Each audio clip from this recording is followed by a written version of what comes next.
Good morning friends. आज की video में हम समझेंगे कि हम कैसे जो हमारे स्टेट्स ऑफ मैटर है उनको चेंज कर सकते हैं।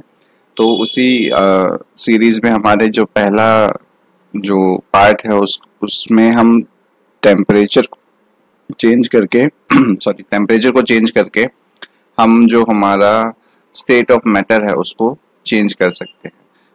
हम सबसे पहले समझेंगे कि मेल्टिंग पॉइंट क्या होता है।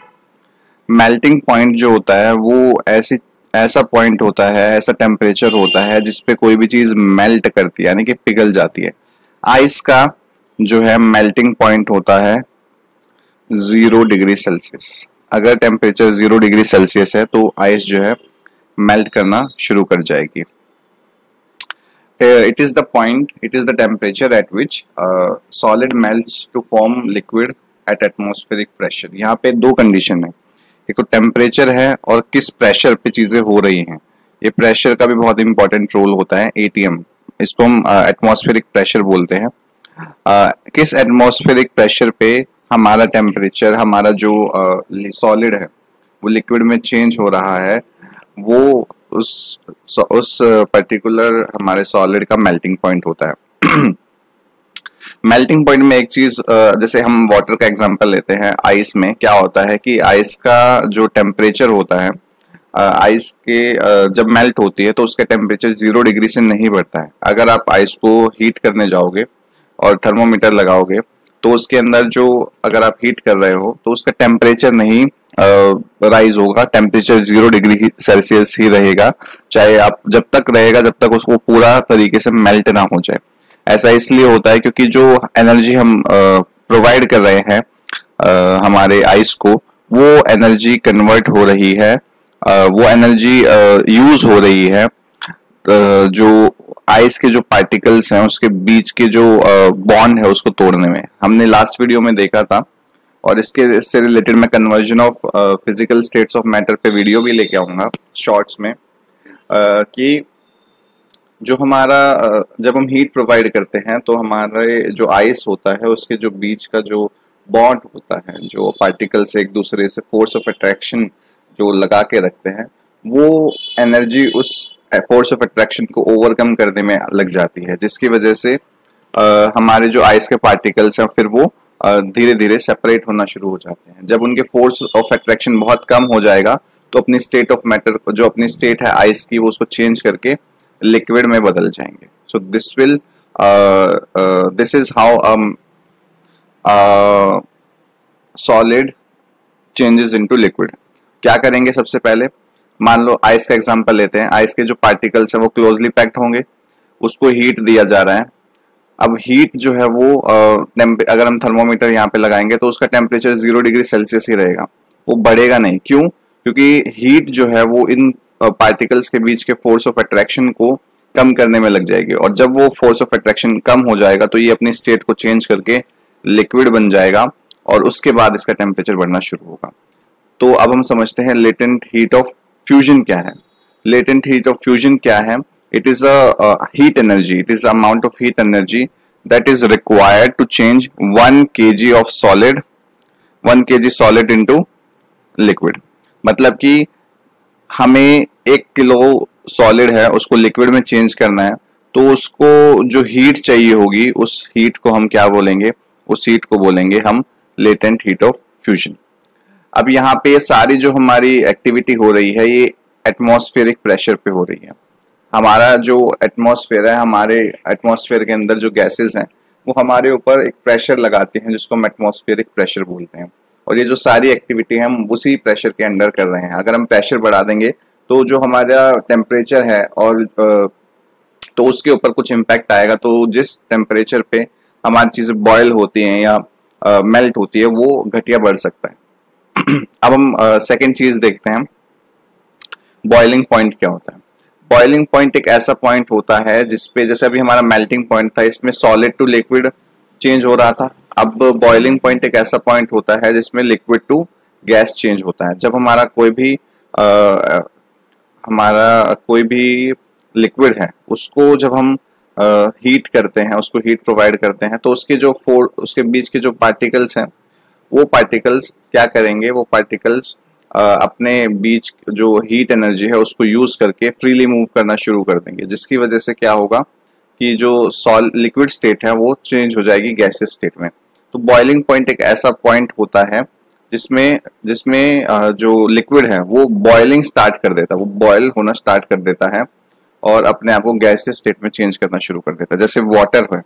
यहाँ पे एक चीज और बता देता हूं मैं वाटर है, वाटर लिक्विड स्टेट में है, जब हम उसको बॉयल करते हैं तो 100 डिग्री सेल्सियस पे इट चेंजेस एंड उसके अंदर से जो बुलबुले हैं वो उठने लग जाते हैं और वो अपनी स्टेट को स्टीम की फॉर्म में, वाटर वेपर्स की फॉर्म में वो इवेपोरेट होना शुरू हो जाता है।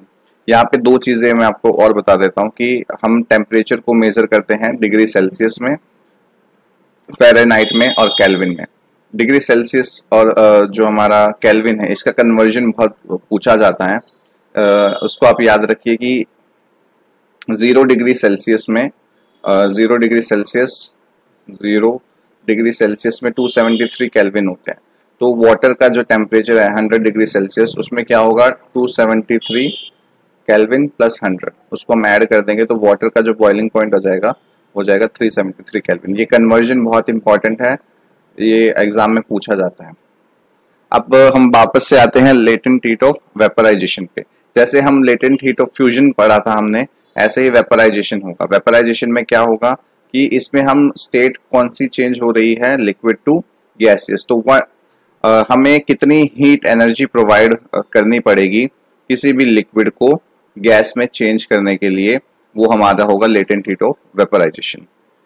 ड्यूरिंग दिस प्रोसेस टेम्परेचर जो होता है वाटर का वो राइज नहीं होता है, क्योंकि वो हीट हम प्रोवाइड कर रहे हैं उन पार्टिकल्स को उनके बीच की जो फोर्स ऑफ अट्रैक्शन है उसको ओवरकम करने में। जैसे ही उनके बीच का फोर्स ऑफ अट्रैक्शन ओवरकम हो जाएगा उसका टेम्परेचर बढ़ने लगेगा। आगे डिस्कस करते हैं।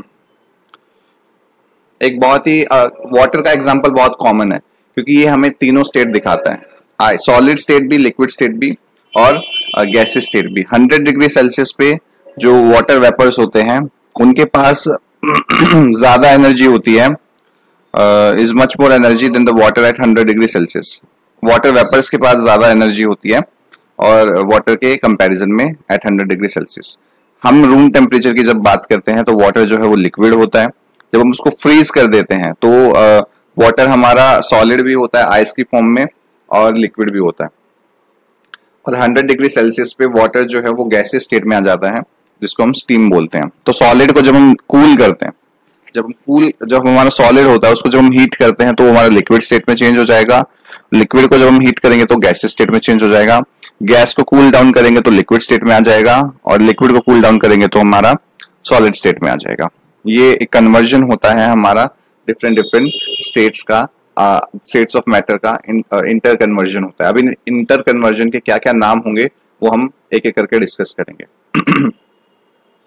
जैसे पहला है सब्लिमेशन। सब्लिमेशन एक ऐसा प्रोसेस है जिसमें सॉलिड डायरेक्टली चेंज हो जाता है हमारा वेपर्स में, मतलब सॉलिड टू गैस एकदम से चेंज हो गया है तो वो होगा हमारा सब्लिमेशन। इसमें इंटरमीडिएट स्टेज जो होती है हमारी लिक्विड की वो नहीं आती, सॉलिड को डायरेक्टली हम चेंज कर सकते हैं गैस में। अब इसके लिए मैं एक और बता देता हूं आपको। जैसे हम पूजा करते हैं तो कपूर जलाते हैं। कपूर को जब हम जलाते हैं तो उस कपूर से क्या होता है कि कपूर जलता है तो सीधा उससे फ्लेम्स निकलने लगते हैं।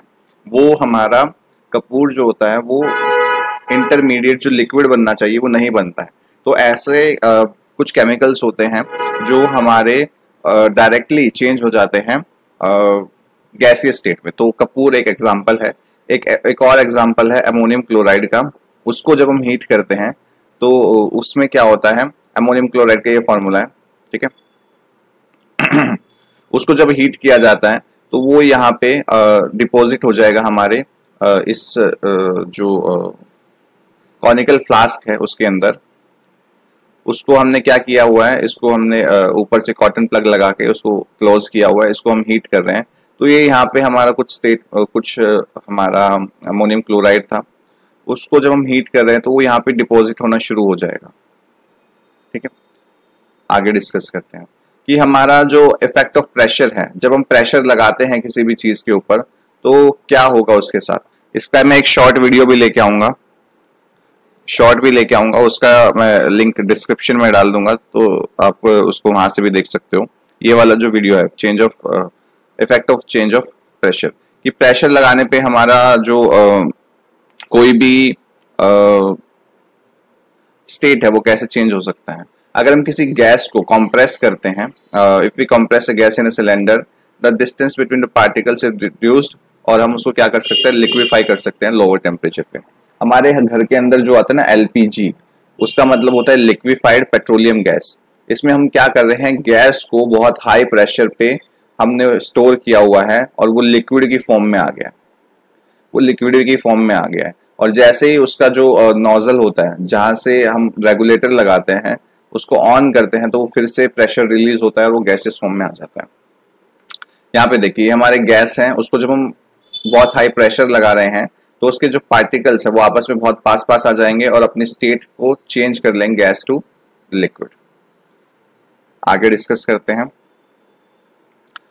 बहुत हाई प्रेशर लगाने पर पार्टिकल्स के जो गैस के पार्टिकल्स हैं उनको हम क्लोज ला सकते हैं, जिससे कि हमारा वो चेंज हो जाएंगे लिक्विड में। जो सॉलिड कार्बन डाइऑक्साइड होता है, ये एक क्वेश्चन बहुत पूछा जाता है कि सॉलिड कार्बन डाइऑक्साइड क्या होता है। सॉलिड कार्बन डाइऑक्साइड को हम ड्राई आइस भी बोलते हैं। ये हमारा लिक्विड में चेंज होने की जगह ये डायरेक्टली सॉलिड कार्बन डाइऑक्साइड जो होता है वो डायरेक्टली कार्बन डाइऑक्साइड गैस में चेंज हो जाता है। अब हम बात करते हैं कि जो हमारे डिफरेंट जो हमारे डिफरेंट स्टेट्स हैं उनके इंटरचेंज होने को हम क्या कहते हैं। एक चीज हमने समझी है कि टेम्परेचर और प्रेशर को अगर हम बदलते हैं तो हमारा जो स्टेट्स ऑफ मैटर है वो इंटरचेंज हो सकती हैं। जैसे कि लिक्विड को जब हम हीट करते हैं तो वो इवेपोरेट होके गैस बन जाता है, और गैस जब कंडेंस होती है, ठंडी होती है, तो वो लिक्विड बन जाता है। यहाँ पे देखिए सॉलिड को जब मेल्ट करते हैं तो वो लिक्विड बन जाता है, और लिक्विड को जब हम फ्रीज करते हैं वो सॉलिड बन जाता है। सॉलिड को जब हम हीट करते हैं तो वो सब्लिमेशन प्रोसेस के थ्रू गैस बन जाता है। ये यहाँ पे गलत लिखा हुआ है, ये डिपोजिशन होगा। गैस को जब हम हीट करते हैं तो सॉरी, गैस को जब हम गैस से हमारा क्या चेंज हो सकता है, गैस से हमारा डायरेक्टली सॉलिड भी बन सकता है, उसको डिपोजिशन कहते हैं। अब इवेपोरेशन क्या होता है, हम सभी अभी कोविड टाइम से निकले हैं तो हम अल्कोहल बेस्ड हैंड सैनिटाइजर का यूज करते थे। तो उसमें क्या होता था कि जब भी हम अल्कोहल बेस्ड हैंड सैनिटाइजर को अपने हाथ पे लगाते हैं तो एक कूलिंग इफेक्ट देता है वो। उसमें क्या होता है कि जिस एरिया को हमने लगाया है तो वहां की जो हीट को एक्सट्रैक्ट कर लेता है और उस एरिया को कूल डाउन कर देता है। एवेपोरेशन एक सरफेस फिनोमिना है, ये ऐसे ही नहीं होते, किसी सरफेस पे होता है जिसमें लिक्विड जो है वो हमारा वेपर्स में चेंज हो जाता है किसी भी टेम्परेचर पे। एक तो हमारे लिक्विड को जब हम चेंज करते हैं गैसियस स्टेट में, एक तो वो तरीका है इवेपोरेशन का जब हम उसको हीट करते हैं, लेकिन बॉइलिंग पॉइंट तक पहुंचने तक से पहले ही अगर चीजें लिक्विड जो है वो इवेपोरेट, लिक्विड क्या कर रहा है वो वेपर्स में चेंज हो रहा है, तो उसको बोलेंगे हम इवेपोरेशन। जैसे हमारे कपड़े सूखते हैं, गीले कपड़ों को हम धूप में रख देते हैं तो धूप में इतना हीट नहीं होती कि हमारे जो वो कपड़ों के अंदर ट्रैप्ड वाटर है उसको बॉयल कर सके, लेकिन इवेपोरेशन के थ्रू वो हमारे कपड़ों को सुखा देता है।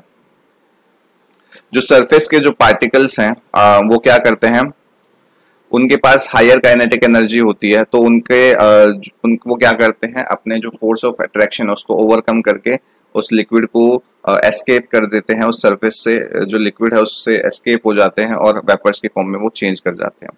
अब इवेपोरेशन के होने के 2-3 फैक्टर्स क्या क्या हैं कि जितना ज्यादा हमारा सरफेस एरिया होगा उतना ज्यादा इवेपोरेशन फास्ट होगा, जितना गर्मी होगी उतना ज्यादा हमारा इवेपोरेशन होगा। इसलिए हमारे धूप में गर्मियों में कपड़े जल्दी सूख जाते हैं, सर्दियों में देर से सूखते हैं, क्योंकि वहाँ पे सर्दियों में टेम्परेचर जो है कम होता है, लेकिन टेम्परेचर गर्मियों में ज्यादा होता है, इसलिए इवेपोरेशन भी जल्दी हो जाता है। ह्यूमिडिटी, अगर हमारे एयर के अंदर ह्यूमिडिटी का मतलब होता है कि हमारे एयर के अंदर कितना परसेंट वाटर है। अगर ह्यूमिडिटी ज्यादा है, रेनी सीजन है, तो हमारे कपड़े नहीं सूख पाएंगे। लेकिन ऐसे ही अगर हमारे रेनी सीजन नहीं है, गर्मी का सीजन, तो हमारे कपड़े जल्दी से सूख जाएंगे। हमारे आसपास अभी जब बारिश आ जाती है तो एकदम उमस वाला जो मौसम है वो हो जाता है। उसमें क्या होता है कि हमारे आसपास जो एयर है उसके अंदर वाटर की प्रेजेंस ज़्यादा होती है, इस वजह से जो हमारे इवेपोरेशन प्रोसेस है वो भी कम हो जाता है। अगर इवेपोरेशन ज़्यादा होना तब होगा जब हमारी एयर के अंदर जो वाटर कंटेंट है वो कम होगा। विंड, हमारे आसपास अगर एयर या मूविंग एयर जिसको हम विंड कहते हैं, विंड तेजी से चल रही है तो हमारे कपड़े जल्दी से सूख जाएंगे, इवेपोरेशन जल्दी से हो जाएगा। हाँ, एक जो मैं बता रहा था अल्कोहल बेस्ड हैंड सैनिटाइजर का एग्जांपल, उसमें क्या होता है कि हमारा जो इवेपोरेशन है वो कूलिंग इफेक्ट शो करता है। हमारे मटके जो होते हैं वो बहुत पोरस होते हैं, हमारे मटके जो होते हैं वो पोरस होते हैं, उनके ऊपर छोटे छोटे छेद होते हैं, और जैसे ही हवा उसके कांटेक्ट में आती है उस वाटर ड्रॉपलेट को वो इवेपोरेट कर देती है और हमारे मटके के अंदर का जो टेम्परेचर है वो कम रहता है। जब हम हैंड सैनिटाइजर का इस्तेमाल करते हैं तो हैंड सैनिटाइजर जब उड़ता है, इवेपोरेट होता है, तो हमारा हाथ जो है ठंडा हो जाता है। पसीने जब सूखते हैं तब हमारा जो बॉडी है वो कूल डाउन हो जाती है। हमें गर्मियों के अंदर कॉटन जो है क्लॉथ इसलिए पहनने चाहिए क्योंकि कॉटन जो है वाटर का गुड एब्जॉर्बर है और वो स्वेट को हमारी बॉडी से एब्जॉर्ब करता है, जिसकी वजह से हमारी बॉडी बहुत अच्छे से कूल डाउन हो जाती है। लोग गर्मियों में अक्सर वाटर को स्प्रिंकल करते हैं रोड पे अपने घर के बाहर, क्योंकि उससे क्या होता है, अपने छतों पे भी स्प्रिंकल करते हैं तो उस एरिया के अंदर जिसमें उन्होंने जो पानी है उसको स्प्रिंकल किया हुआ है वो ठंडा हो जाता है और वहां से हीट जो है वो निकलने लगती है। इस वजह से उस जगह को कूल करने में वो प्रोसेस हेल्प करता है। इसी के साथ हमारा ये जो चैप्टर है वो भी खत्म हो गया है। एक लास्ट चीज जो बची हुई है मैं उसको एक बार फिर से करा देता हूँ, कन्वर्जन ऑफ टेम्परेचर।